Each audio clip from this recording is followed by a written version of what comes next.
Hey, we're between lines and lands, and we're going to be doing some creepypasta. I'm going to read from Reddit, and my beautiful, amazing, incredible partner, Tristan, is going to react to the story. Yeah, I haven't read any of this or have any idea what it's going to be about, so I'm excited. Yeah, I spend a lot of time reading this type of stuff for some reason. And then I get so scared and I can't sleep, and it's a whole thing. If I can't watch a Conjuring movie too late at night. Yes. Yeah, anyways. My Three Kings experience. If you haven't already, you should check out Please Don't Try This to understand what this is about. Okay, so basically I'll tell you what it's about. Because it's my favorite.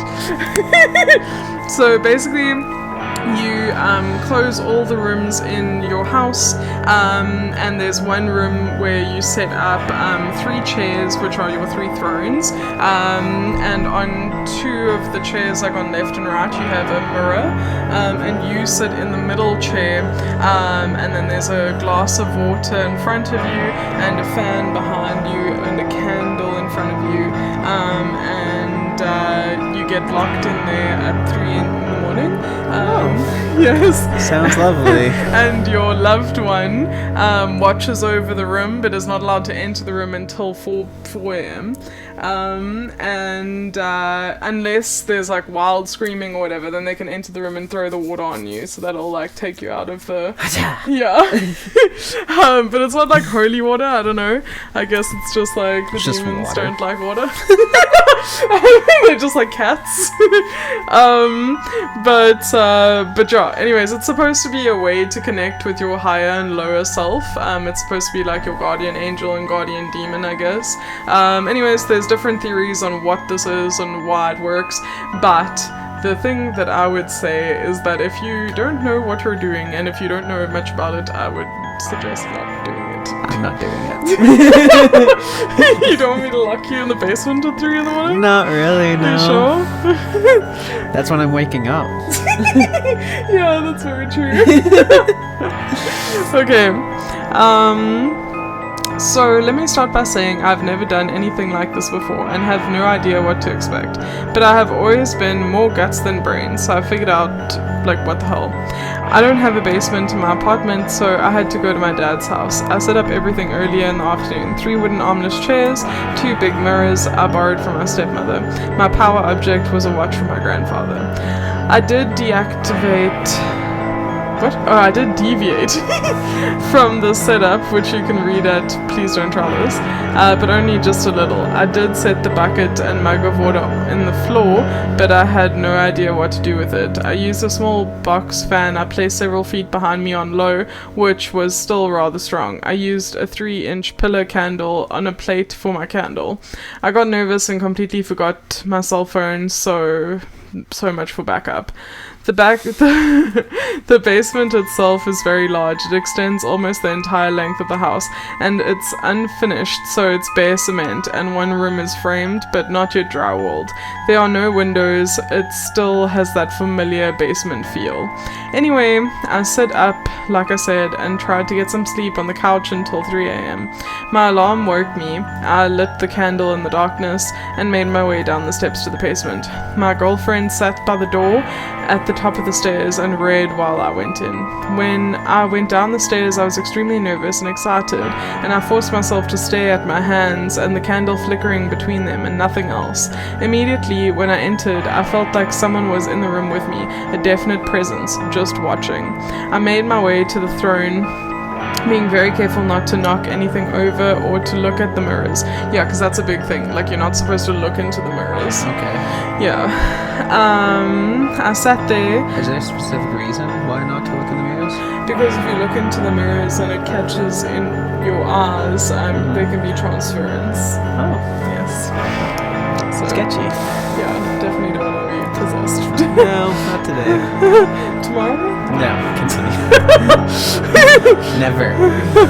I sat very still for several minutes, staring into the darkness and trying to concentrate while the candle flickered in my hands. The dim light made it feel like everything around me was jumping and moving. I kept seeing my reflection dancing in the mirrors. Shortly thereafter, I started to feel as if the room had no walls. There was a sense of emptiness, like I was in the middle of a never-ending blackness. I sat there trying not to get freaked out by the feeling, not to get freaked out by the feeling that someone was watching me. I started seeing movement in the mirrors on both sides of me. They moved even when I didn't, and when I shielded my eyes from the candle, trying to eliminate the glowing under my face, they still moved. At this point, I began to get really nervous and focused really hard, trying to make sense of things I was seeing in my peripheral and fighting the urge to just look. Focusing so hard on my peripheral, and the steady hum of the fan behind me started to give me a headache. I was trying so hard to see without looking that I didn't notice at first when I started hearing the murmuring. Ooh, the murmuring. It didn't sound like whispering. It sounded more like listening to a conversation through a pillow, and I don't know how long I heard it before I realized that I was hearing it. At first, I thought I was imagining it. I asked if I was alone, and the murmuring went silent. Why would you talk to it? I waited several minutes. Thank you. In silence on the edge of my seat. I don't think I breathed. I resisted the urge to bolt up the stairs like a little kid. Who am I talking to? I asked. Oh my god, he spoke to it again. Like... You're just asking for trouble. You were asking for trouble. I'm sorry. Ooh, yeah, that's bad. Someone who knows came from my left. Yourself came from my right. Both answers were clear as a bell. I seriously got the creeps and considered putting out the candle, but instead, someone who knows what I asked. Oh, this guy is so dumb. I heard some more murmuring coming from both sides, both talking over each other, and I couldn't make out anything that was said except, "Why are you here?" The movement in the glass seemed to increase on both sides. It seemed to be not just moving in, but coming out of the glass towards me. I started hearing things around me in the room knock off. I started hearing breathing and ticking. I started hearing the door drumming. I was listening to everything go haywire around me, whilst feeling surrounded by beings. They bickered with each other. Sometimes I wasn't even sure about what, except that they were talking about me. I was sure of it. And the one on my left knew things I had never told anyone. My doubts about faith, the mean things I'd said to friends in fights, the mean things I'd thought and more so. Things I wouldn't even repeat here. I felt like the one on my left was trying to lure me away from my chair. It wanted to show me things. It wanted me to look at it. At a certain point, I felt like something was right behind me, and I felt like the conversation was getting further away. I leaned forward, straining to hear better, and realized that a few tense minutes the steady hum of the fan was gone. I don't remember when the fan went off. I didn't even notice it go off, but it was getting hot and stuffy. When I noticed the fan was off, I panicked and jumped out of my seat. I dropped the candle, at which point it went out. I grabbed the candle and tried to relight it, but it would not relight. The being said, "Bad voodoo." Ooh. And I only had a few seconds to light it, or something bad would happen, which freaked me out. I bolted for the light switch, but it would not come on. My girlfriend was still sitting upstairs waiting for me, and I ran up to her. She asked me what happened and said she had checked on me multiple times, knocking on the door and calling my name, and I had apparently said I was fine. Aside from that, she never heard anything from inside the room. I'm not sure what exactly happened in there, or if I'm crazy. If anyone has questions, feel free to ask. What the actual heck? Why would you talk to it?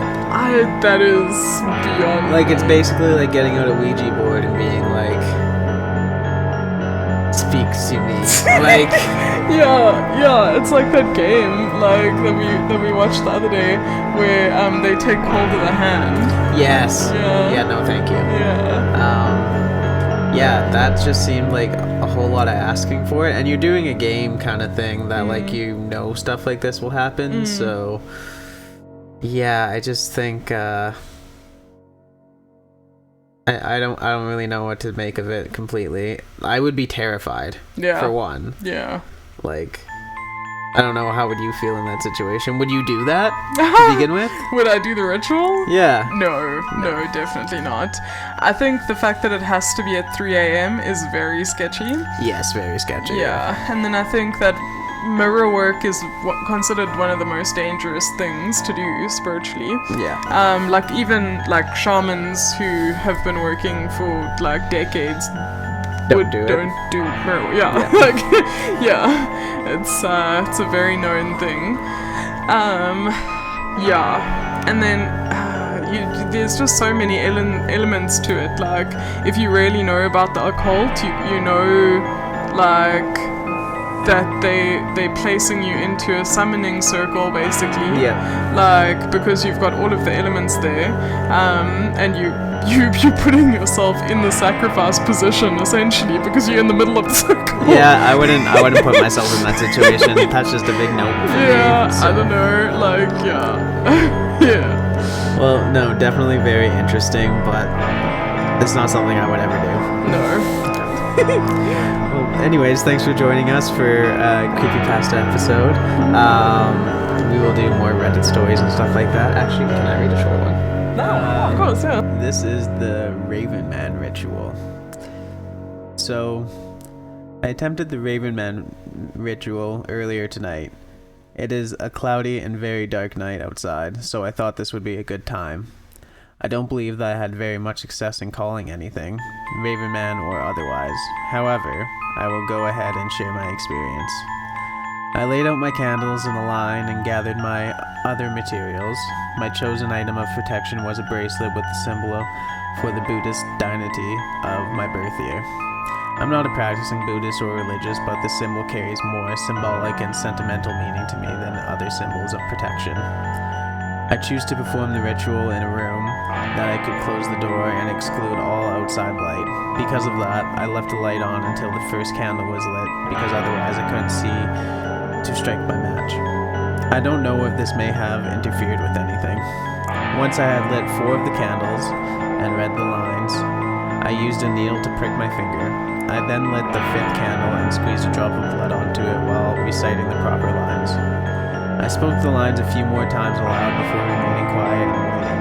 I never felt a presence enter the room with me. However, I am arguably dense to sensing the presence of entities and have only had success with rituals involving mirrors, which I didn't have this time. Yeah, no, I'm gonna stay away from mirrors. After waiting for 10 or so minutes, there was an unexplained candle flicker. Only the 5th candle, the one with my blood on it, flickered. The other 4 candles stayed burning completely still. I was not moving at the time, so I don't think I could have caused the candle to flicker. I took this as a sign that an entity had entered the room. I asked if this was the Raven Man and waited. Why would you ask? I did not notice a response, so I asked the question that I had called him to ask again. Did not seem to receive a response. I guess I will go ahead and admit that my question was, is there an afterlife for human souls? I took the lack of an answer to mean that either the ritual had failed, or he had found my question too stupid to answer. After all, if I can commune with the paranormal entities, then chances are high that there is an afterlife. Yeah. I can see why possibly you did get an answer. I thanked him for coming and dismissed him, but I put out the candles and cleaned up the salt circle. At no point in the ritual did I feel intimidated or as if I was in danger. However, I will say this. In my experience, you get out of a ritual what you put into it. By this I mean that if you believe it will end badly or be scary, then most likely will be. You'll see shadows, jump at every noise your house makes, and your fear may give entities more power over you. However, if you are confident in the protection of your item in the salt circle and believe you will be safe, you most likely will be. The power of your own protective items come from your belief in them. So the stronger your belief, the stronger.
Hey guys, if you didn't already know, my lovely girlfriend Kimlin is an author, and she is trying to go up for the Hugo Award this year. So if you could please support her, that would be awesome. Or even go to kimlinstannion.com. There will be links and all that. And yeah, just go there to support her, especially for the Hugo Awards. If you could go to lacon.org to vote for her, or worldcon.org to vote for her. Um, we would both really appreciate it. She's worked so hard, and I am so proud of her. And I know other people are gonna love all of her work. So if you could please go to either those two websites, or even just buy one of her books. I believe Ethandrule and To Rid the World of Magic is on Amazon. I believe her newest book has come out. They Tried Their Best, which is awesome. You guys are going to love that. And that's the one that's up for the Hugo Award. So please go show some support to her. She would appreciate it. I would appreciate it. And thanks for watching the video, guys. It's really nice to have everyone's support. Comment, like, subscribe, please. Love you guys.